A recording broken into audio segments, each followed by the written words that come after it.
Je vous demande de vous arrêter. Je vous demande de vous arrêter. Je vous demande de vous arrêter.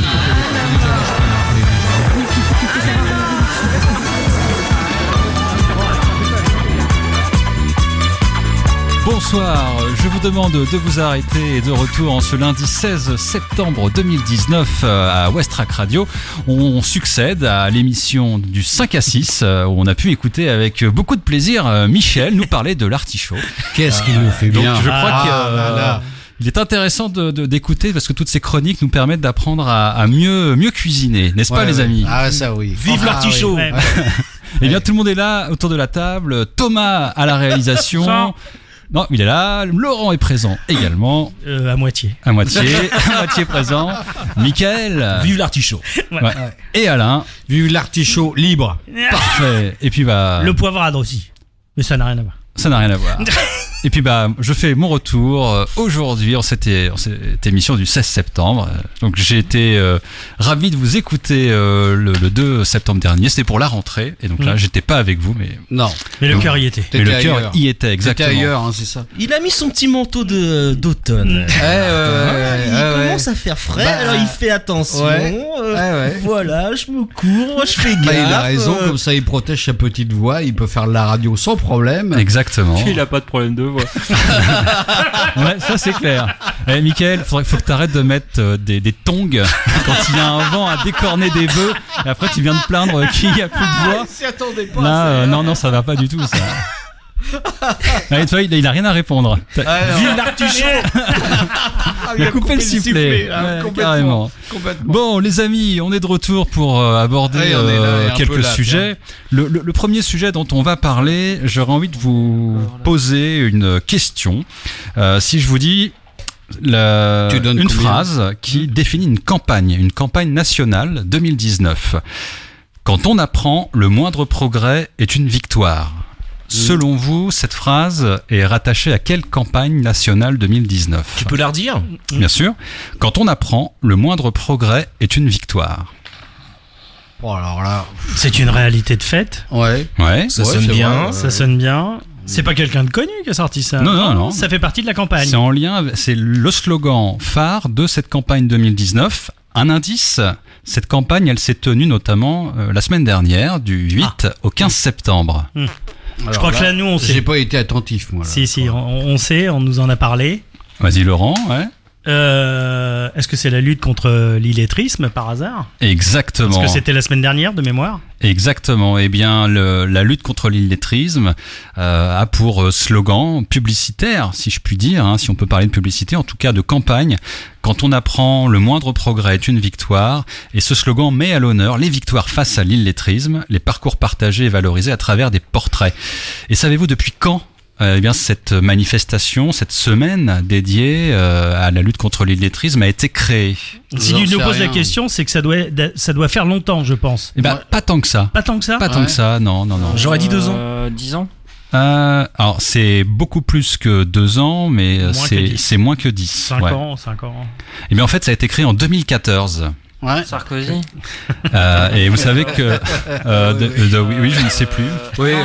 C'était le début de François Hollande. C'est François Hollande. Et ça a été déclaré grande cause nationale en 2013, et c'est la raison pour laquelle chaque 8 septembre, il y a la journée internationale de l'alphabétisation de l'UNESCO, qui est en parallèle des actions, des semaines dédiées au sujet en France, et qui rassemble pendant toute une semaine des manifestations qui donnent à voir l'action conduite dans notre pays pour prévenir et lutter contre l'illettrisme. Cela dit, je crois que le problème est quand même important, et contrairement à ce qu'on pourrait croire, il y a beaucoup plus d'illettrisme en France, ou même peut-être dans d'autres pays, je ne sais pas, mais en tout cas en France, il y en a beaucoup plus qu'on ne le pense.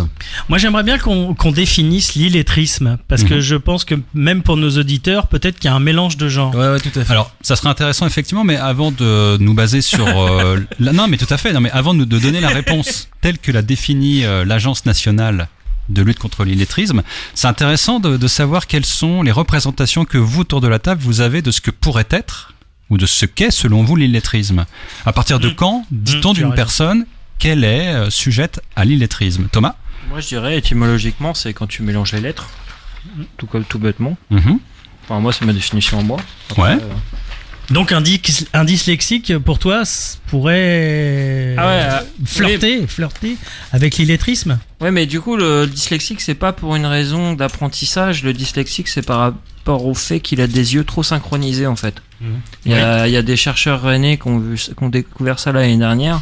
Il y a 2 chercheurs rennais qui ont découvert ça, que en fait les gens qui étaient pas dyslexiques avaient une vue qui était différente de l'œil gauche et l'œil droit.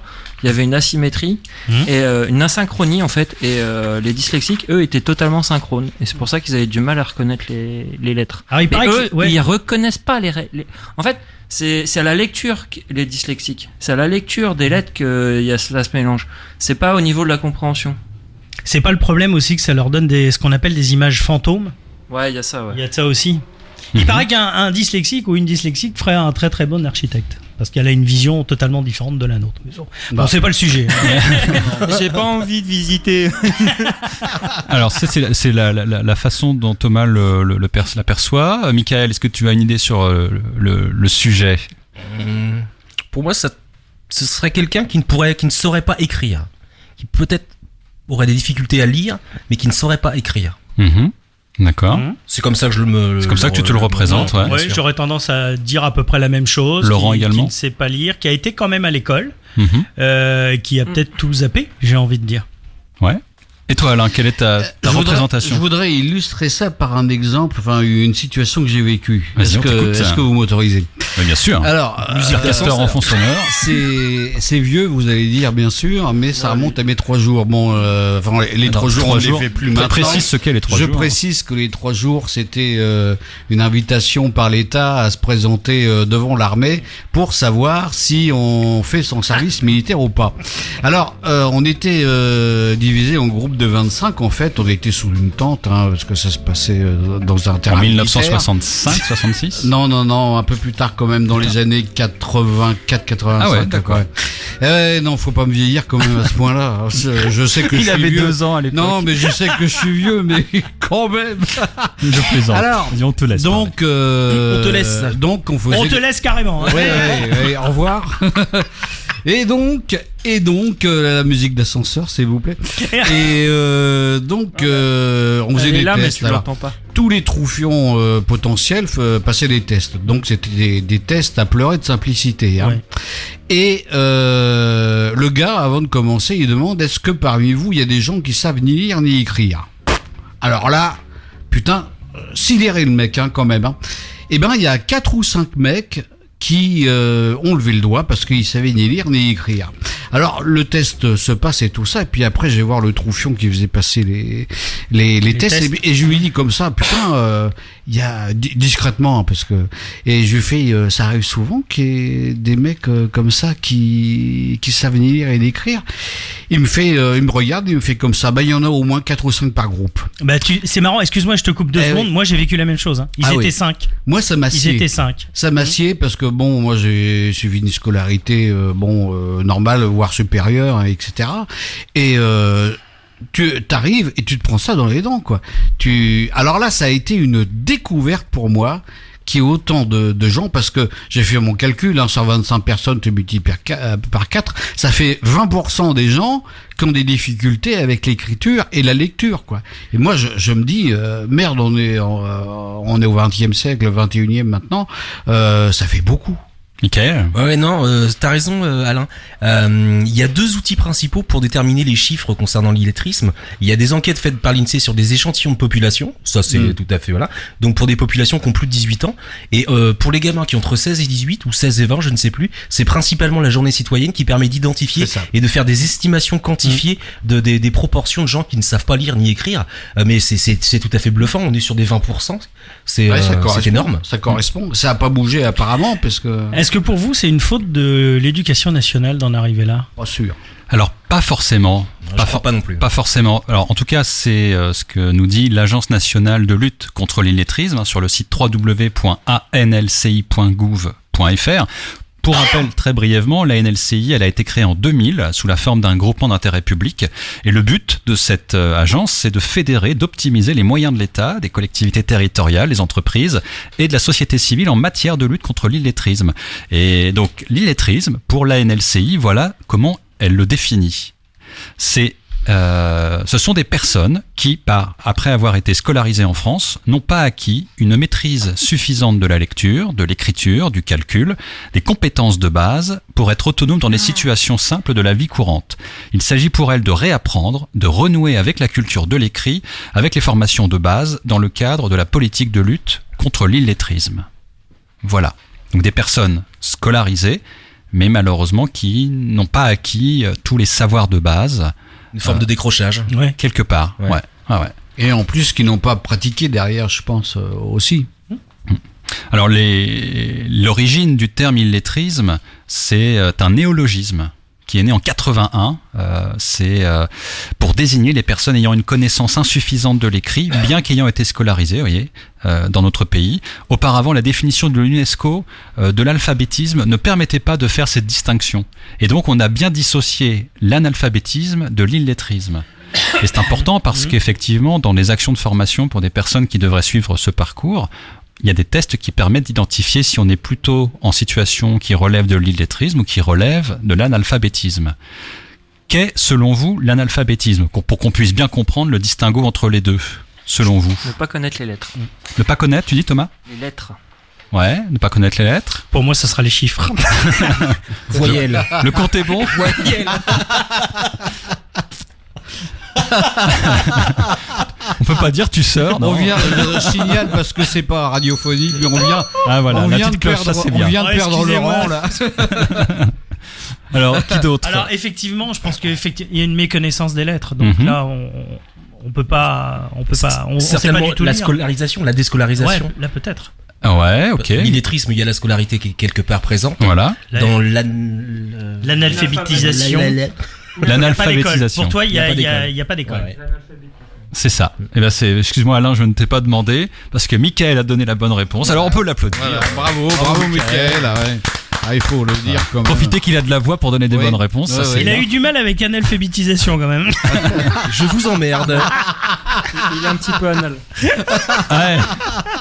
Alors, juste pour la parenthèse, il y a une petite parenthèse comme ça, vraiment très courte, à une soirée où il y avait Michel Drucker, ton copain Michel Drucker, Mickaël, Est-ce qu'il était sur la Attention à ce que banquette tu vas finir. Comment tu vas finir ta phrase, toi? qui avait fait une soirée hommage à Georges Brassens. Et pour celles et ceux qui s'en souviennent, à un moment donné, Jean-Jacques Goldman a chanté « Si seulement elle était jolie ». Et à un moment donné, le texte est épouvantable pour la jeune femme qui est décrite. Et à un moment donné, dans le texte, il est dit et non seulement elle est idiote ou elle est moche, et en plus elle est analphabète. Et la dernière phrase se répète. Et lui, Jean-Jacques dit elle est anal et phabète en plus. Jean-Jacques Goldman a une heure d'écoute. C'est pour ça que tu penses Alors à moi. là, Et ouais. ça m'épate. Ouais, mais Jean-Jacques Goldman quand même ouais. épatant. Ouais. Donc je reviens, je ferme la parenthèse. C'est même étonnant d'ailleurs entre parenthèses parce que lui qui est si propre, Oui. propre sur lui quand même. Sur lui, oui, Là puis- pour le coup, Et oui. Bien il polissé. casse quand le même. personnage, Mais complètement. Alors mais il casse pas ce qu'il y a dedans. voilà, comme disait Popeye dans Les Bronzés. Faut suivre, hein, ça fuse ce soir. Ouais, ça fait. Alors on revient à la Voilà. Même toi. il y a une distribution de pâté dans le Martin. qui a juste avant. Martin, en fait. Alors l'analphabétisme, voilà ce qui est dit par la NLCI, et ça va rejoindre ce que tu disais Mickaël. On désigne par ce terme les personnes qui n'ont jamais été scolarisées. Il s'agit pour elles d'entrer dans un premier niveau d'apprentissage. Et en termes de chiffres, on a parlé tout à l'heure de 20% en moyenne sur l'illettrisme. Mhm. Est-ce que on a des chiffres par rapport aux personnes analphabètes? Parce que c'est quand même des gens qui sont pas rentrés dans le système scolaire, si j'ai bien compris. Ouais, effectivement. Parce que tout à l'heure, Mais quand ça, c'est une réflexion qui va nous attendre pour après la musique. parce que t'as vu, il a pris du métier Qu'est-ce quand que même. vous en Hein, il pensez sait- Très bon lancement. Ouais, on allez. revient juste après. Ça-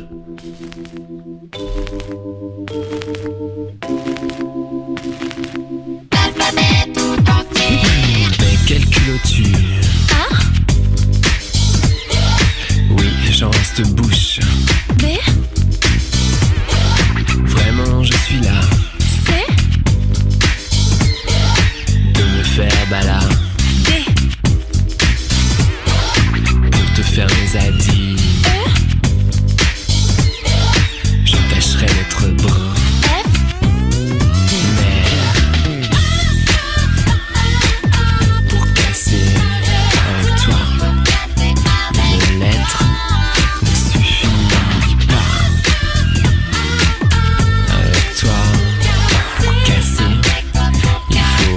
l'alphabet tout entier, alors on continue. Tu ne trouves pas que c'est un peu laid? G, Tout ce que tu me rapes. H, Mettons les points sur les i. Je vois bien que tu mens, tu roules. J, N'aggrave pas ton. K, Je sais, l'amour est cru. L, Ne dis pas que tu M, avec cette tête de souhait. N, Ton nez pousse comme Pinocchio. O, Et ça me fait plus tri. P, Et ouais. Pour casser avec toi une seule lettre, ça ne suffit pas. Avec toi, pour casser, il faut l'alphabet tout entier.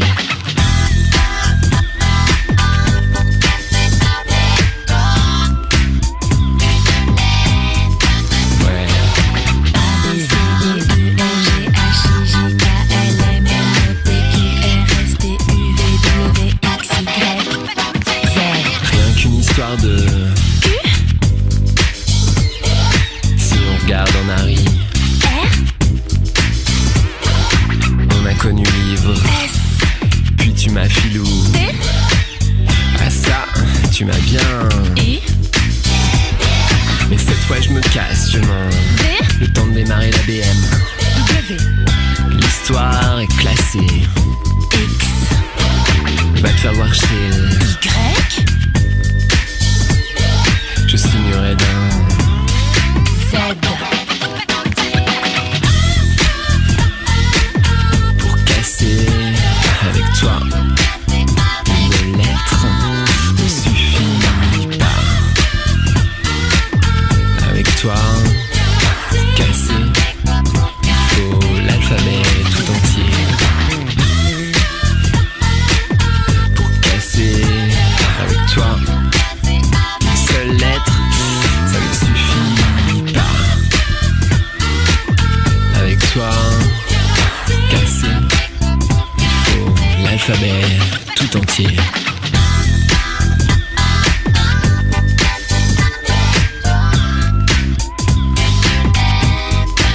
A, B, C, D, E, F, G, H, I, J, K, L, M, N, O, P, Q, R, S, T, U, V, W, X, Y, Z.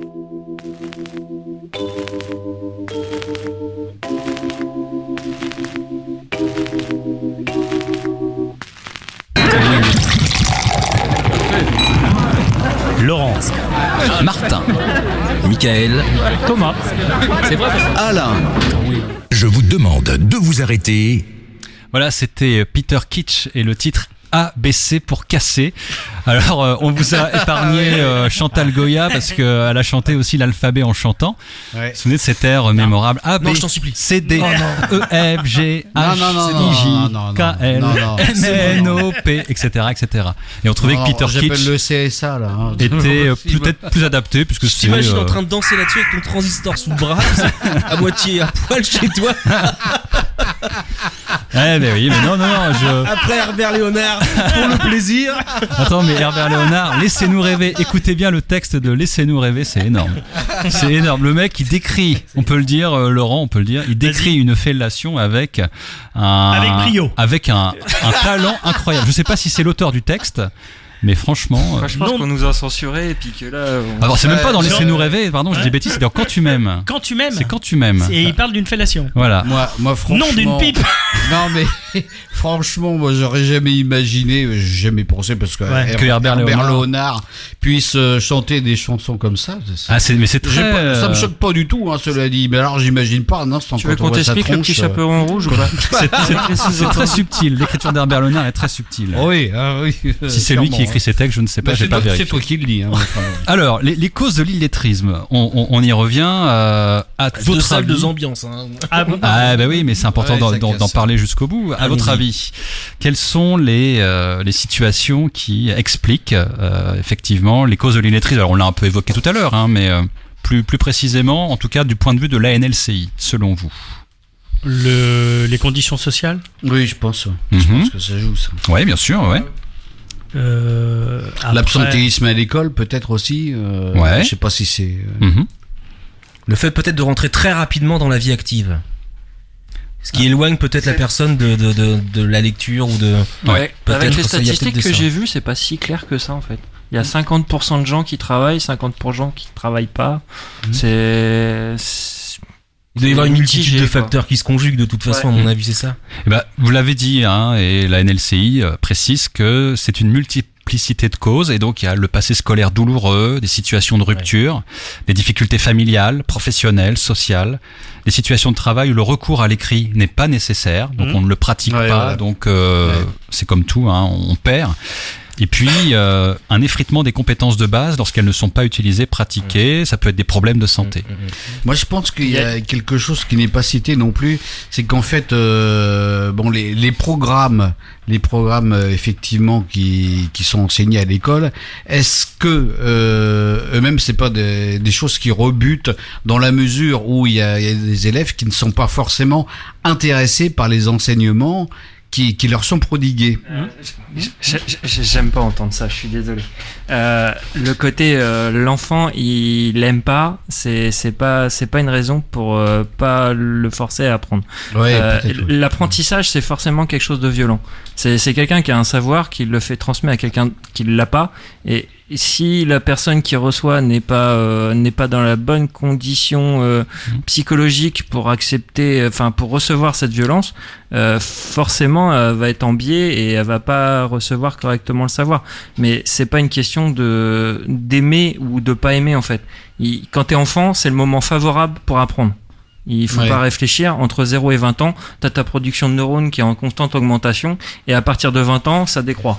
Putain, on est mal. On est très mal. Il n'y a pas à réfléchir. Surtout moi. Ce qu'il faut faire comprendre aux enfants, c'est que l'école, c'est intéressant, t'apprends des choses, t'apprends peut-être des choses que tu vas pas comprendre tout de suite à quoi ça te sert, mais plus tard, ça va te servir. Et c'est ça le plus compliqué, en fait, quand t'es enseignant, à faire comprendre aux enfants, c'est que ok, d'accord, t'as envie d'aller jouer. Ok, d'accord, tout de suite t'as envie de jouer, et puis quand t'es grand, tu t'amuses plus. Mais en même temps, si tout de suite là tu travailles pas, bah plus tard tu pourras jamais t'amuser. Alors moi je suis pas du tout d'accord.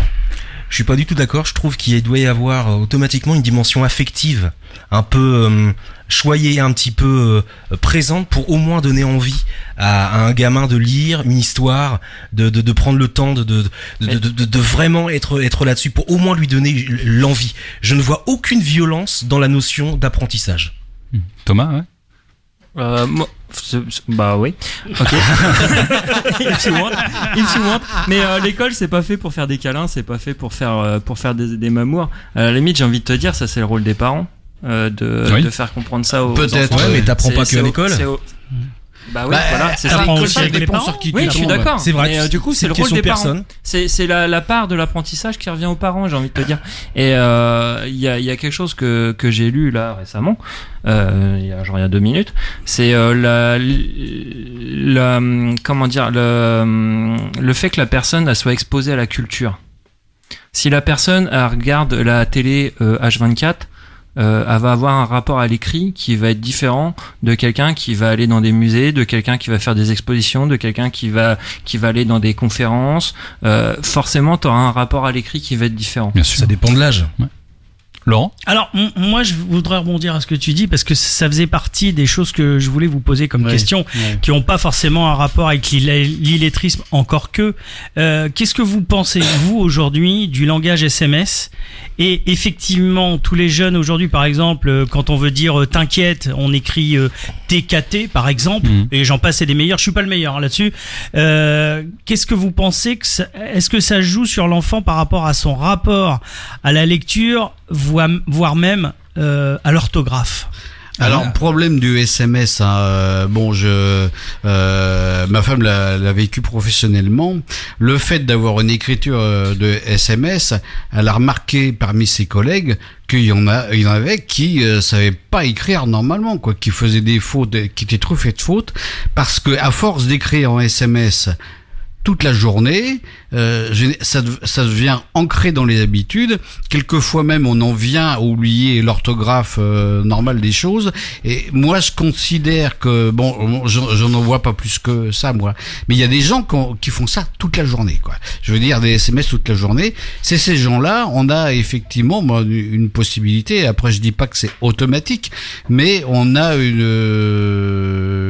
possibilité que, enfin, j'ai constaté, le langage SMS, ça fait quelquefois des dégâts, hein, quand même. Michael. Donc, ouais, selon toi, Alain, donc le langage SMS favoriserait quelque part l'illettrisme, ça fragiliserait l'accès à la lecture. Ça fragiliserait peut-être des connaissances, parce que au bout d'un moment, quand t'es plus habitué, il y a des gens qui font ça toute la journée, d'envoyer des machins, quoi. Je veux dire, c'est et moi je pense qu'arrivé à un moment, je sais pas comment ça fonctionne, mais le cerveau est habitué à fonctionner comme ça, et ça devient une seconde nature, quoi. Je pense. Est-ce qu'il n'y a pas la faute aussi des réseaux sociaux, hein, je pense à Twitter avec un nombre limité de caractères, par exemple. Oui. Est-ce que ça joue un petit peu ou pas? Alors, selon moi, le langage SMS va fragiliser effectivement l'orthographe. Ça, c'est un fait. Mais absolument pas l'illettrisme. Enfin, ça va pas favoriser l'illettrisme. Au contraire. Puisque je trouve qu'on lit beaucoup. On lit beaucoup. Et les ados, ils lisent énormément. Et le fait de lire, c'est quoi? C'est décoder un message visuel et de lui donner un sens et puis lui donner un son quelque part. Et j'ai jamais vu les gamins lire autant. Certes, moins bien écrire, mais lire autant. Et je suis certain qu'un des gamins qui sera en décrochage au niveau de l'illettrisme, le fait de savoir qu'il peut communiquer avec ses potes en écrivant, je vous parle pas d'orthographe, mais ça peut peut-être être moteur justement pour, continuer à être là-dessus. Mal écrire peut-être, mais lire continuellement. Thomas? Est-ce qu'un symptôme de l'illettrisme, c'est pas justement d'avoir un vocabulaire limité et d'avoir très peu de mots à disposition pour communiquer? Oui, avant la maternelle. En fait, on s'est rendu compte d'une chose, c'est que quand les gamins, ils sortaient de la maternelle et qu'ils avaient une différence de 80% de mots entre l'un et l'autre, là, ça fragilisait l'accès à la lecture. Ouais. Alors, mais l'accès à la lecture, non, c'est pas l'illettrisme. Moi, je te parle d'illettrisme des gens qui connaissent pas des mots et qui sont pas capables de s'exprimer avec des mots. Les premières marques d'illettrisme, c'est à la fin de la primaire, hein. Et on se rend compte que ces gamins-là, quand ils sont sortis de la maternelle, ils avaient en stock 80% de mots différents qu'un gamin qui avait accès à l'illettrisme. C'est pas moi qui le dis, hein. C'est ce qui se. Moi, je me fais beaucoup de soucis avec les nouveaux systèmes comme Alexia ou Qu'est-ce que Google. Alexia, alors c'est une espèce d'enceinte acoustique à laquelle tu causes. Et c'est le même système que Google Home, en fait. Tu lui donnes des ordres. C'est une enceinte connectée. Oui, c'est une enceinte connectée, oui, c'est ça. Mais alors, effectivement, tu lui causes, et puis elle te répond, ou alors elle t'allume la télé, ou que sais-je encore. Alors là, du coup, avec un système comme ça, effectivement, là, et je prends la suite de ce que tu disais, là, il n'y a plus d'écriture du tout, quoi. C'est fini. Alors, est-ce que ça aussi, c'est pas un vecteur d'illettrisme? Pendant ce que tu dis là, on peut rebondir aussi sur les traducteurs. Maintenant, on dit la phrase. Vous allez à l'étranger, vous dites une phrase et vous la traduisez dans la langue du pays et ça fonctionne. C'est un tout petit bazar de la taille d'une grosse. Il n'y a pas besoin d'écrire. USB, c'est fou. Il n'y a plus besoin d'écrire. Est-ce que le monde de demain sera sans écriture, à part pour ceux qui, moi je pense que ça va être un peu difficile quand même. Tu me regardes. Alors, je sais pas ce qu'il en est, mais je sais une chose, c'est que Jules Verne a écrit un bouquin formidable qui a été publié bien après sa mort, je crois, qui s'appelle Paris au XXe siècle. Ça rejoint un peu ça, c'est-à-dire qu'il décrit un futur. Donc, il faut rappeler que Jules Verne, c'est, si je ne dis pas de bêtises, c'est fin 19e. Ouais, c'est ça. Et donc, dans Paris au XXe siècle, il y a un héros que l'on découvre et qui s'aperçoit que les bouquins ont disparu, que Victor Hugo n'est plus lu, que Flaubert, Balzac et tous les auteurs contemporains et ceux qui l'ont précédé ne sont plus lus, et ça devient une rareté. Et ce qui est important, c'est la consommation, c'est le capital. Ouais. Jules Verne en parlait déjà à son époque, tu vois. Et le fait que tu poses la question, eh bien oui, je dis pas que Jules Verne a tout ce qu'il a écrit a été inventé par la suite, mais quand même, il s'est pas trop trompé non plus, le garçon, je crois. Ouais, mais alors là, j'y crois pas, moi, la disparition des livres, parce que non, moi non plus, mais en exagérant. en exagérant. Pas dans un futur trop proche. La place de l'écriture, est-ce qu'elle serait pas un petit peu enlevée par rapport, tu sais, tout ce qui est contrôle, par exemple, les contrôles de sécurité de plus en plus vont devenir pas forcément avec des codes, mais juste en me montrant ses yeux. Enfin, il paraît même qu'il y a un truc avec. Il y avait un film, je crois que c'était Mars Attack, non, c'était avec la bouche, l'odeur de la bouche. Ah, peut-être. Je sais pas si vous vous rappelez de ça. Enfin bref, il y aura pas besoin d'écrire.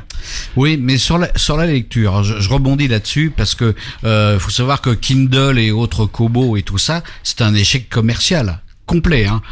Donc tous les livres électroniques, les ventes c'est dérisoire, quoi. Donc il y a, et c'est bien, il y a le rapport physique au bouquin, je dirais même l'odeur, parce que bon, un bouquin ça a une odeur. Ce que tu fais avec tes livres ne nous regarde pas. Bah oui.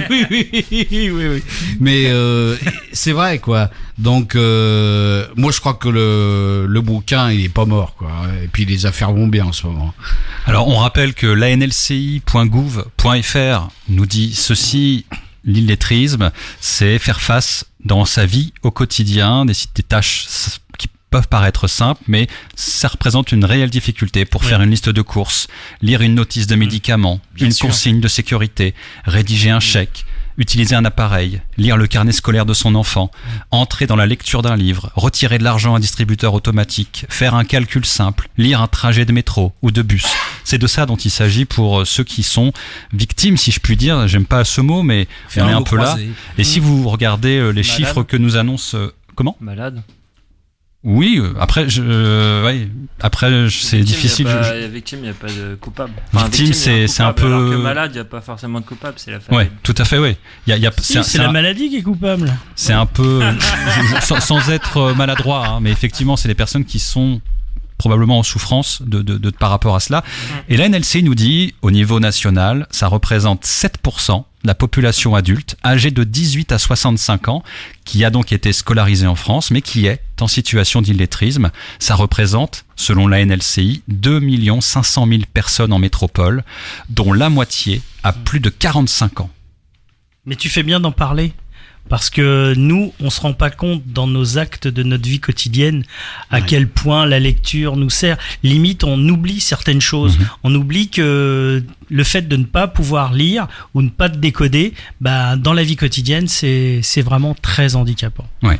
Et pour terminer sur ce sujet, avant d'écouter un nouveau son, eh bien sachez que dans son édition du 13 septembre 2019, le Paris-Normandie nous dit ceci: en Normandie, le taux d'illettrisme serait de 8%, soit 1 point de plus que la moyenne nationale, ce qu'on évoquait. Un chiffre qui a été commenté d'ailleurs mardi dernier à Évreux à l'occasion des 5e journées nationales d'action contre l'illettrisme. On se retrouve avec un autre sujet après avoir écouté Orelsan et Kerry James.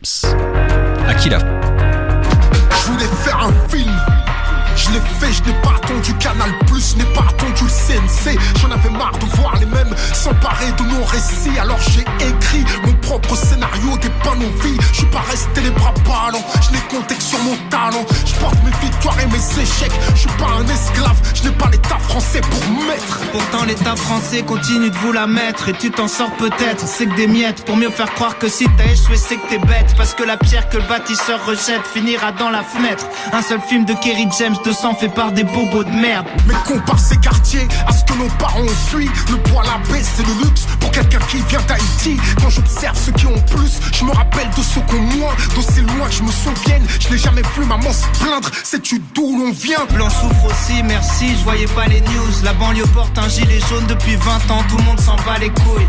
La France est dans le déni, mélange d'ignorance et de mépris. Parle pas d'ethnie, j'ai des oncles qui croient que l'Afrique c'est un pays.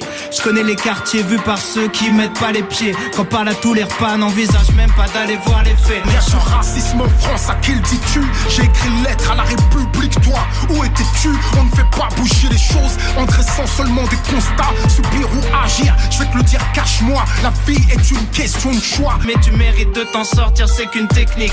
L'État veut t'endormir et jouer les marchands de sommeil.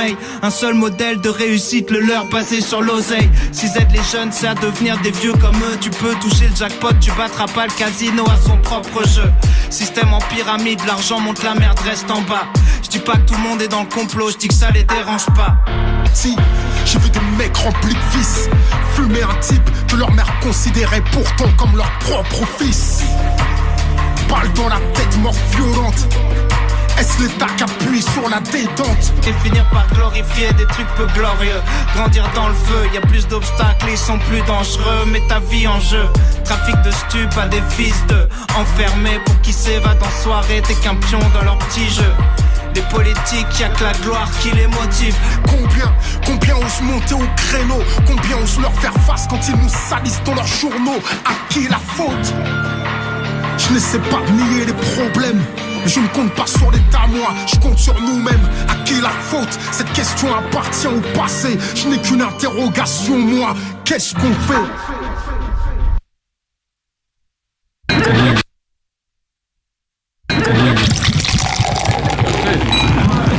Laurence, Martin, Michael, Thomas, C'est vrai parce que... Alain.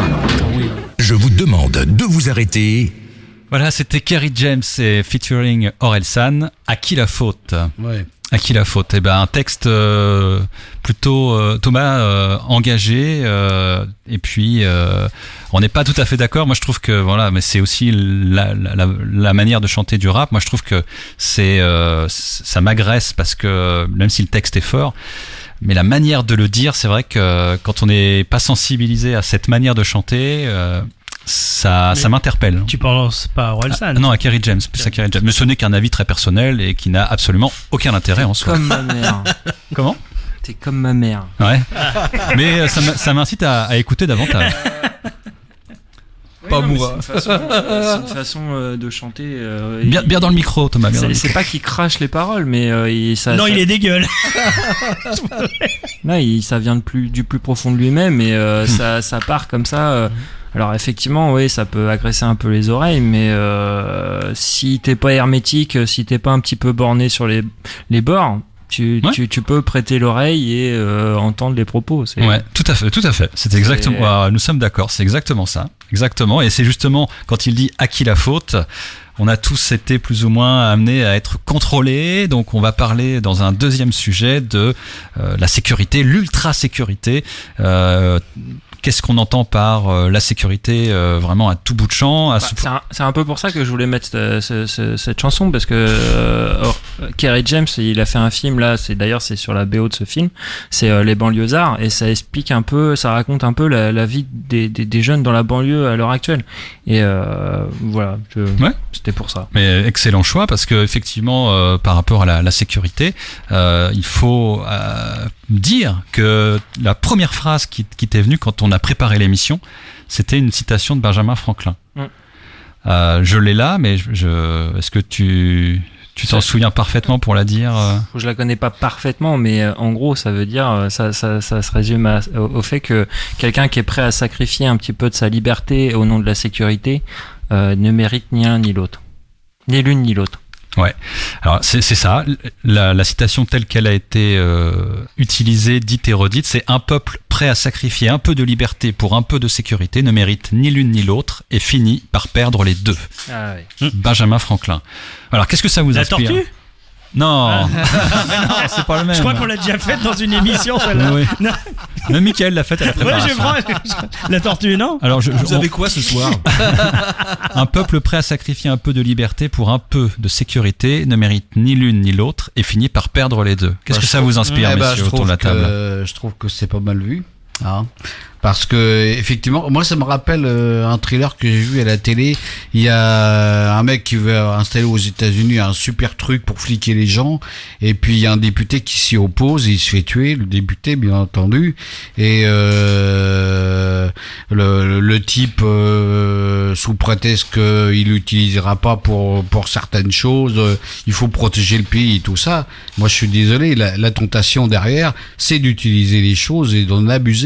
Donc effectivement, je crois que moi je serais pas prêt personnellement à sacrifier ma liberté pour avoir un peu plus de sécurité. Enfin, c'est mon avis, mais moi je pense que la liberté c'est vachement important.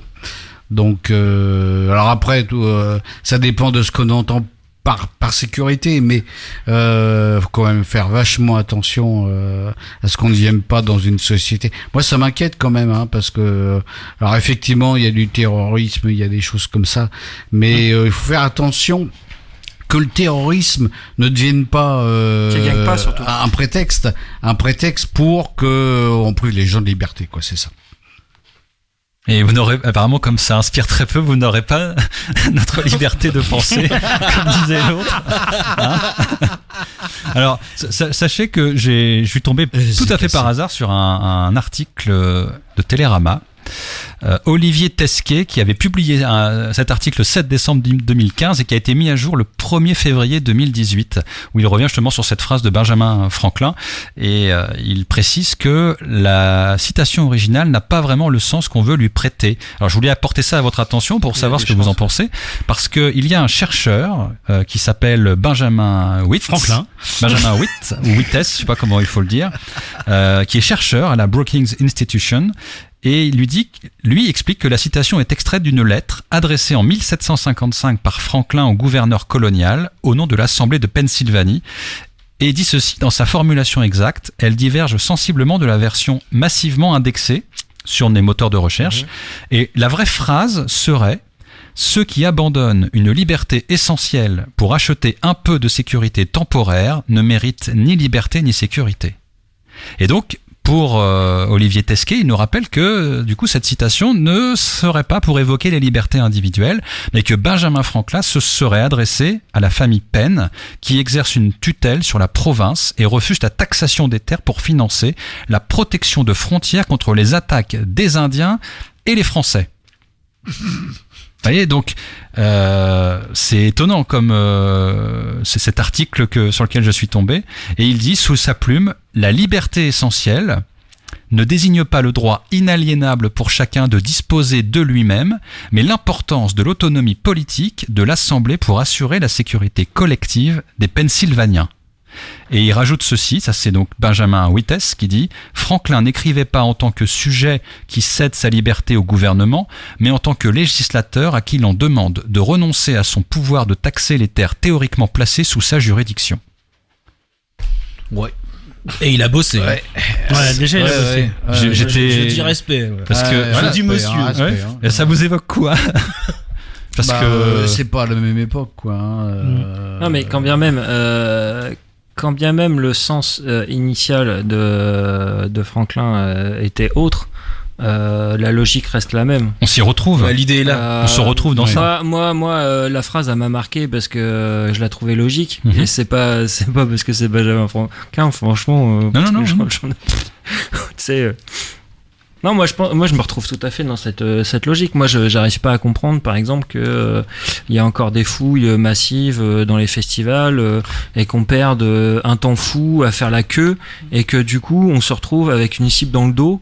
Parce que si jamais le mec il veut faire un carton, il fait comme Monsieur Mercedes, il prend la Mercedes et puis il fait un carton facile. J'arrive pas à comprendre. Moi, j'arrive pas à comprendre que tu mettes des mecs à l'intérieur qui fouillent une fois que les gens ils sont à l'intérieur et que effectivement, du coup, tu laisses rentrer rapidement. Là, je peux comprendre. Mais quand tu amasses des gens au point d'accès, je suis désolé, tu mets les gens en danger. J'arrive pas à comprendre. Alors effectivement, moi je peux en parler. C'était le festival de Deauville, donc effectivement au niveau des contrôles, c'est de pire en pire. Maintenant, vous avez un système de double barrière. Ce qui n'était pas le cas il y a des années. Bon, vous avez maintenant les plots en béton pour éviter que les véhicules passent, et encore que il y a quand même les véhicules du festival qui passent. Et puis j'ai vu un truc assez étonnant, c'est quand Johnny Depp est venu à Deauville, déjà j'ai jamais vu autant de, j'allais dire un gros mot, autant de bordel. Les fans étaient là, et puis il y a une jeune fille qui est arrivé avec une jupe en flanelle, qui voulait toucher Johnny Depp, qui était effectivement peut-être un peu hystérique pour les gens de la sécurité. Ils ont été à 4 quand même à la foutre par terre.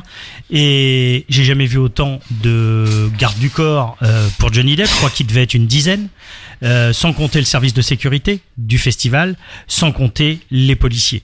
Donc je vous dis pas tout ce monde qui était là pour agir pour la sécurité, mais franchement, moi je trouve ce que disait Thomas à juste titre, ça enlève. Moi j'ai connu le festival de Deauville, il n'y avait pas la queue d'une barrière, quoi. Où on pouvait rencontrer les gens, où il n'y avait pas de soucis. Alors je sais, il y a eu des événements après qui ont fait que ça a changé la donne, mais sincèrement, Moi, je m'excuse, les gens qui sont morts au Bataclan, on était déjà dans cette idée de sécurisation. Il y avait déjà du passif. Ça n'a pas empêché. Ça n'a pas empêché. Donc, effectivement, ça nous enlève de la liberté, certes. Ouais. Et pour qui, pourquoi, je ne sais pas. Oui, je pense qu'il y a un mouvement de la population aussi, parce que le problème qui se pose, en fait, c'est qu'il y a de plus en plus de gens, effectivement, je crois, qui choisissent la sécurité au dépend du reste, quoi. Je pense que ça devient une demande des gens, enfin en tout cas dans l'intégrité physique, on va dire. Il y a de plus en plus de gens qui sont demandeurs de ça, alors que c'était des problèmes qui se posaient pas il y a 30 ans. Il y a une évolution de la société là-dessus, je pense. Je vous parlais de l'exemple de Johnny Depp. Sachez quand même, pour info, Johnny Depp, lui, voulait aller voir les gens. Hein. C'est le service de sécurité qui le retenait pour pas qu'il aille signer ou qu'il aille faire des photos. J'ai un exemple même personnel où, je donne l'exemple de ma fille, qui aura la chance de faire une photo avec Johnny Depp, mais c'est grâce à Johnny Depp. C'est-à-dire que le mec de la sécu, il vient avant et il dit aux jeunes, il leur dit, je vous préviens, pas de selfie. Dès le démarrage, avant qu'il arrive. Et quand Johnny Depp va arriver, il va attraper ma fille et il lui dit en français, qu'est-ce que tu veux? Et elle a dit, moi j'aimerais bien un selfie. Il a dit, ok, pas de problème. Lui, il était quand même partant pour certaines choses. Bon, après, on m'a expliqué qu'il y avait beaucoup de services de sécurité. Alors, je sais pas si c'est vrai. Il paraît qu'il aurait eu des menaces de mort.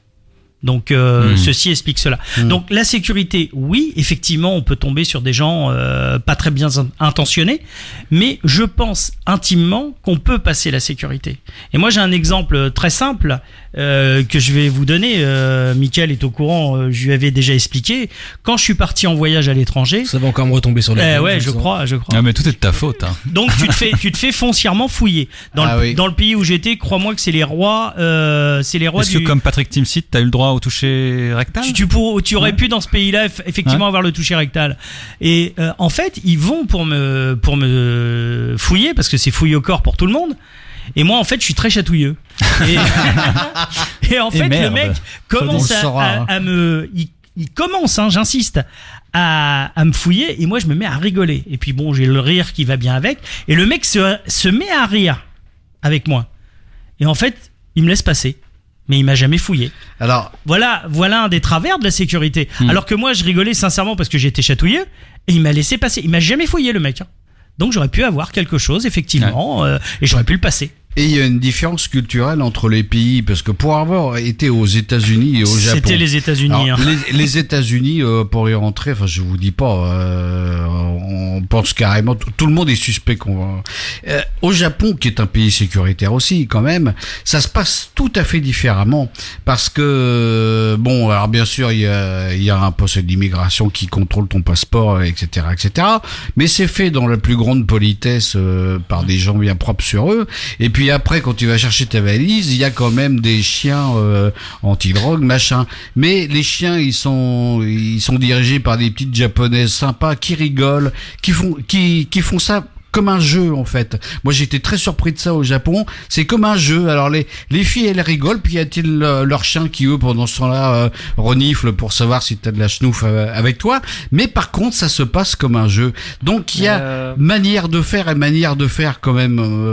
Parce que bon, même si le résultat est le même, je trouve qu'au Japon, c'est quand même...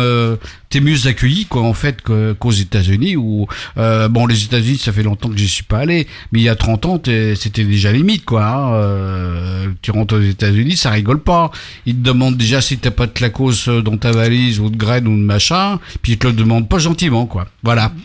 Alors, en tout cas, s'il y a bien un homme sur cette planète qui, en termes de sécurité, est vraiment entouré de gadgets, enfin, ça c'est James Bond, on peut le dire.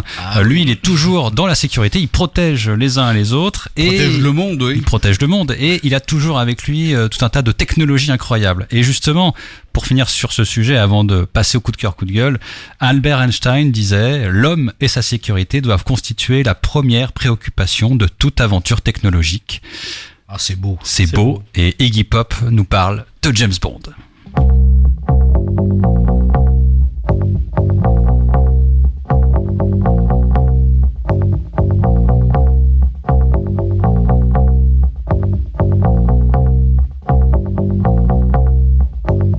She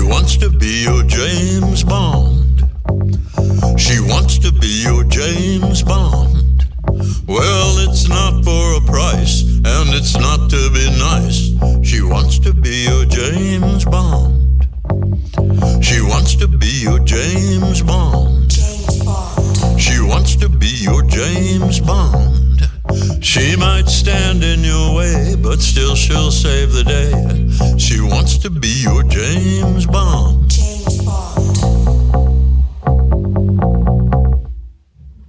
She walks like him, talks like him too.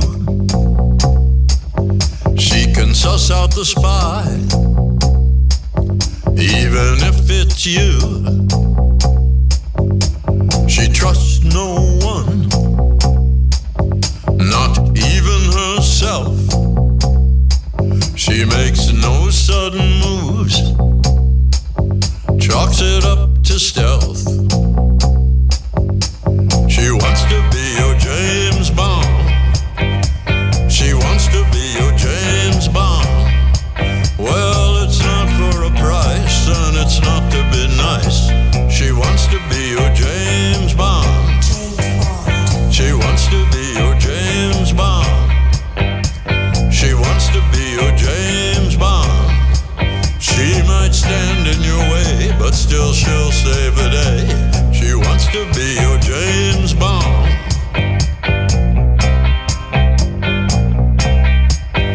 Nuts melt in her mouth, but not in her hand. No need to figure it out. She just likes M&M's. Sweet to the taste, bitter in the gut, 'cause she fills them up with you know what. She will not be shamed, she will not be blamed. When she confuses the two, she blames it on you, screaming you're insane, you're insane. Didn't make the rules, so don't blame me. Most fools gravitate to vanity, and her sanity is insanity, driving off or making you feel guilty.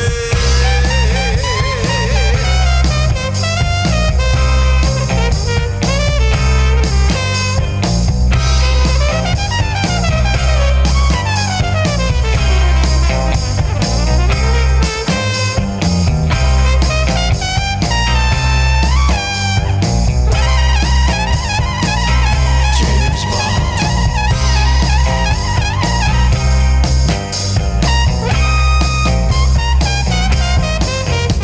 She wants to be your James Bond. She wants to be your James Bond. She might stand in your way, but still she'll save the day. She wants to be your James Bond. She wants to be your James Bond. She wants to be your James Bond. She'll become a double agent if you try her patience. So let her be your James Bond. Let her be your James Bond. Just let her be your James Bond. Save the day, baby.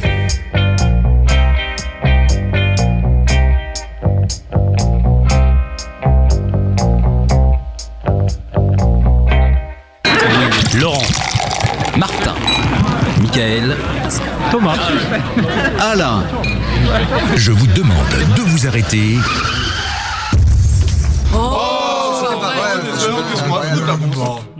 Voilà, c'était Iggy Pop et le titre James Bond, issu de son dernier album, le nouvel album, qui s'appelle Free. F-R-E-E, c'est ça ? Oui, rien à voir avec l'opérateur.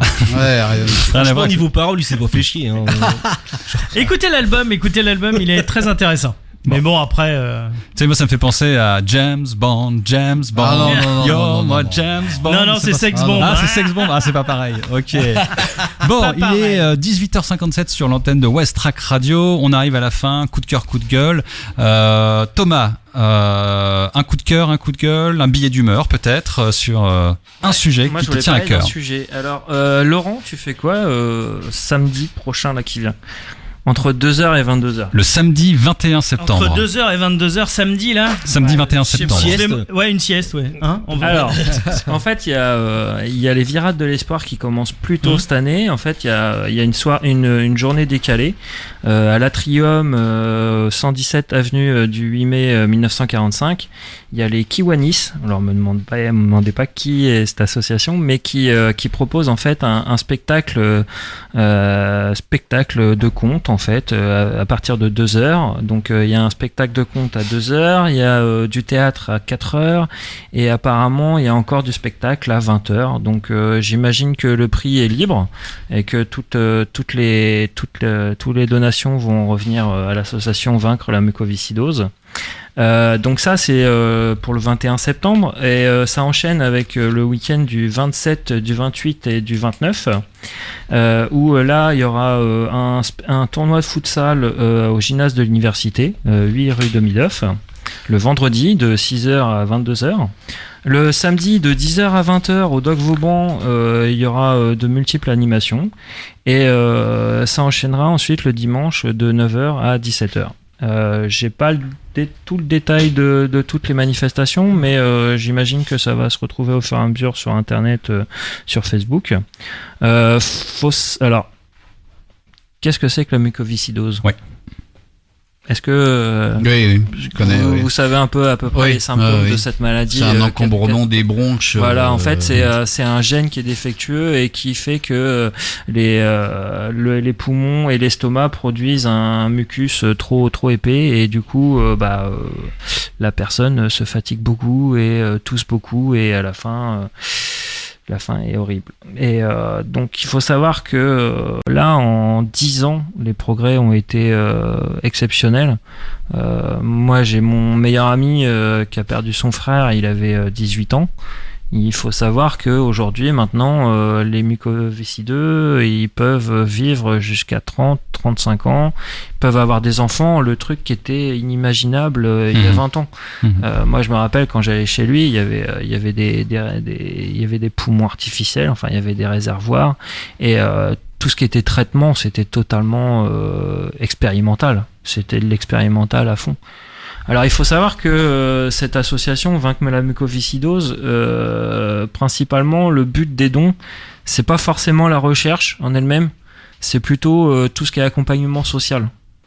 Parce que on vit très bien en France, on vit très bien, mais on a un accompagnement des malades qui est un peu défectueux, on va dire, et qui prennent pas en compte la particularité des maladies. Il faut savoir que la mucoviscidose, du coup, c'est des enfants. Et souvent les gens se rendaient pas compte de comme voilà, tu traites pas un enfant qui va avoir une maladie qui va faire qu'il va pas forcément devenir adulte de la même façon qu'un enfant qui va se rétablir et qui va vivre normalement derrière.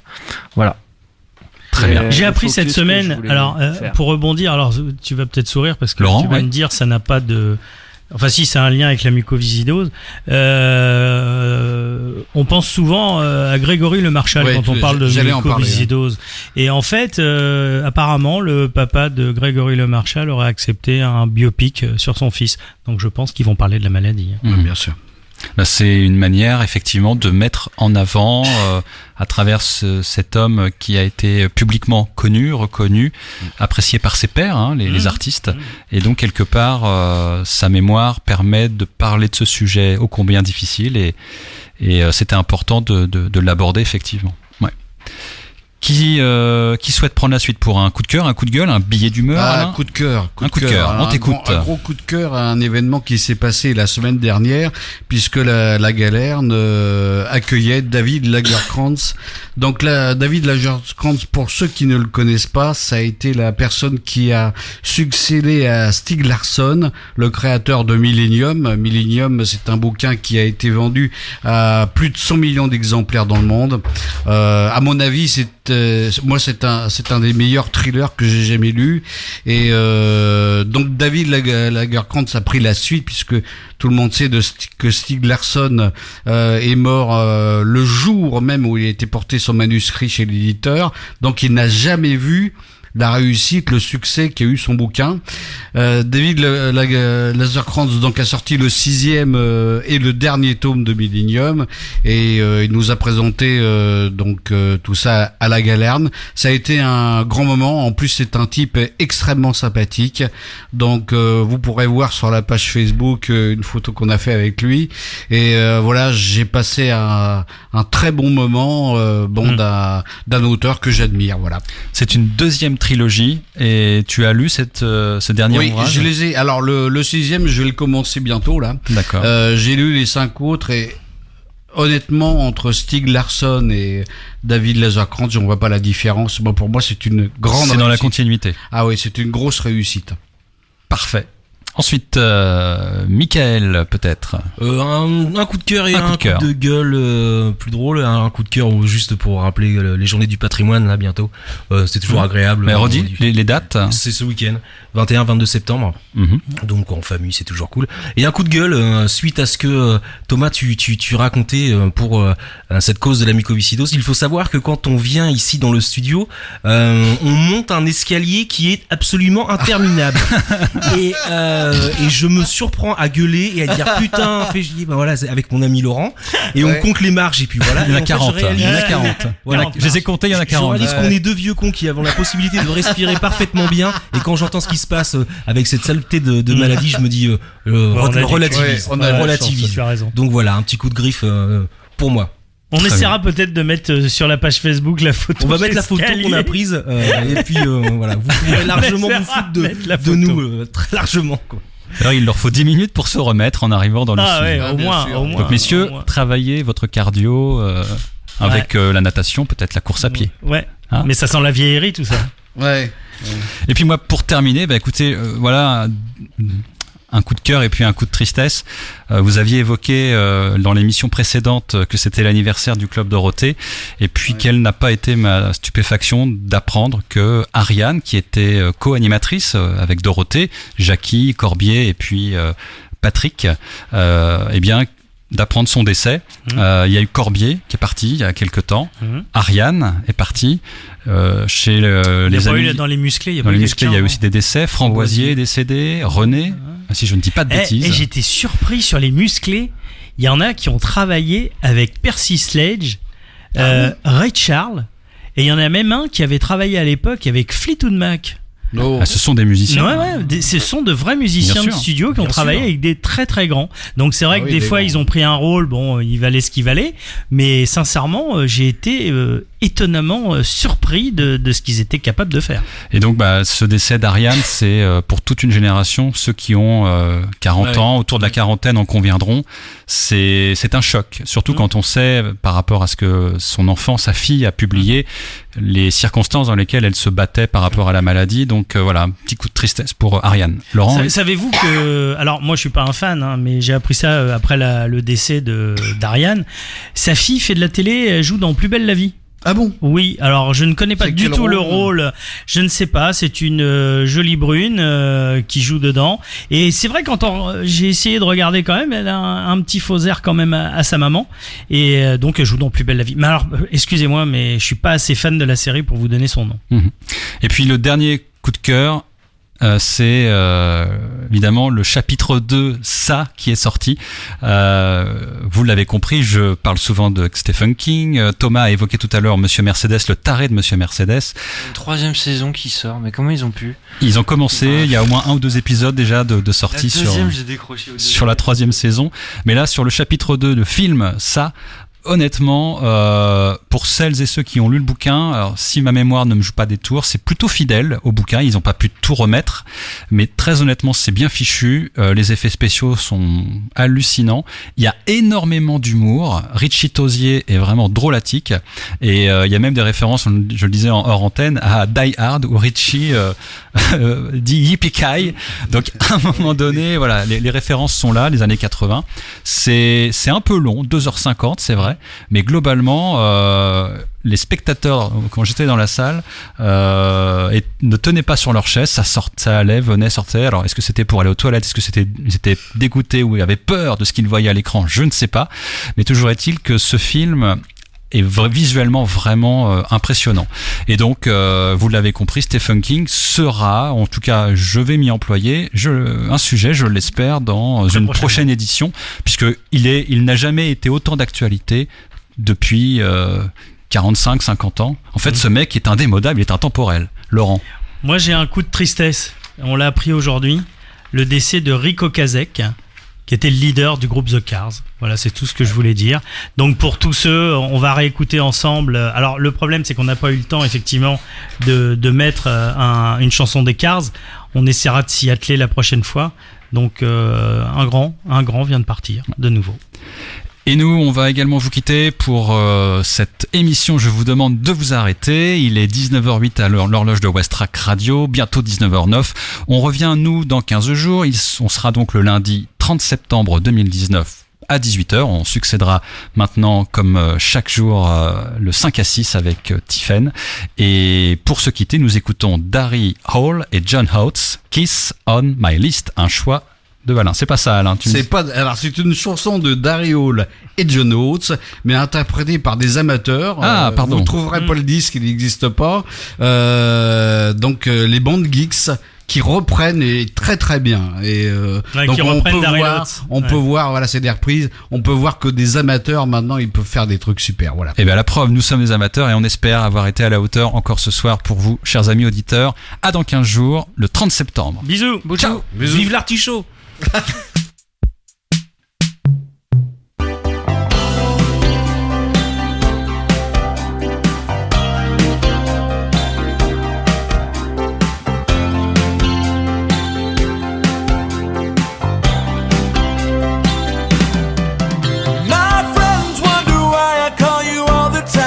Can I say?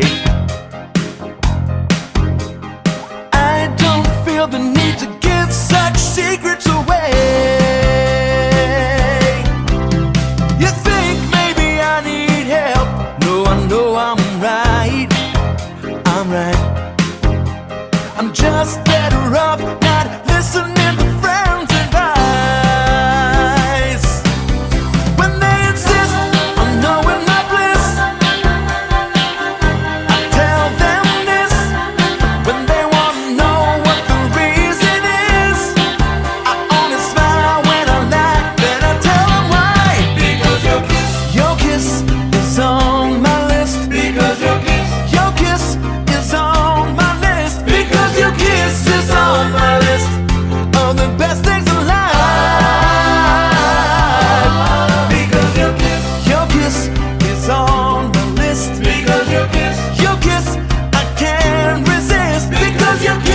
What I miss.